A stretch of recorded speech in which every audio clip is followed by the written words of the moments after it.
আজ বিধবার বেশে বেঁচে আছি। আমি শেখ হাসিনার বিচার চাই, তার ফাঁসি চাই।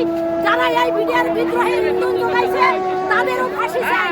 কেন মিথ্যা মামলায়, কেন মিথ্যা ভাবে আমার স্বামী, আমার মতো বহুত স্ত্রী, বহুত মা আজ ধুকে ধুকে তাদের সংসার ধ্বংস হয়ে গেছে। কোনদিন শেখ হাসিনা একদিন আসছে আমাদের খবর নেয়নি। আজ আমার ছেলে হাসপাতালে ভর্তি আছে, তার অপারেশন হয়েছে। সে বলতে আছে তার বাবারে এই ঘোষণা শুনে, যখন শুনছে যে শেখ হাসিনা পদত্যাগ নিশ্চিত হয়েছে, তখন বলছে বাবা তুমি বিছনা ঘুচাও, তুমি কালই চলে আসবে ইনশাআল্লাহ। বাবা তোমার সন্তান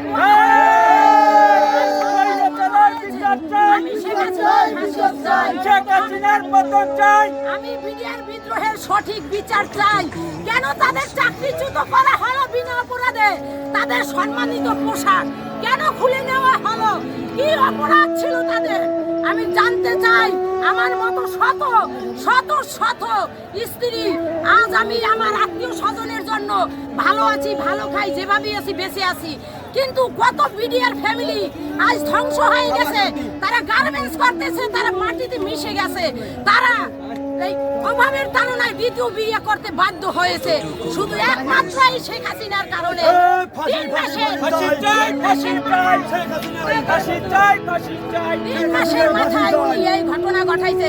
বিডিআরদের সাধারণ ক্ষমা করা হয়েছে, উনি ঘোষণা দিয়েছে, কিন্তু উনি কথা রাখেনি, উনি বেইমানি করেছে। উনি সাধারণ ক্ষমা করে বিডিআরদের বিলখানা ঢুকাইয়া কি করছে, যে নির্যাতন করছে, কত বিডিআর মেরে ফেলছে আপনারা জানেন কিনা আমি জানি না। আমি সঠিক বিচার চাই, আমি ফাঁসি চাই। আমি শেখ হাসিনার ফাঁসি ছাড়া অন্য কিছু চাই না। আর আমার স্বামী আমি জানি 1 সপ্তাহের মধ্যে আমার বরগুনায় দেখে, সে জানি বিজয়ের মালা পরিয়া এই বরগুনার বুকে জানি হাঁটতে পারে। এই আশাবাদ আপনাদের কাছে, আপনারাও আমাকে সহযোগিতা করবেন ইনশাআল্লাহ। আল্লাহ হাফেজ।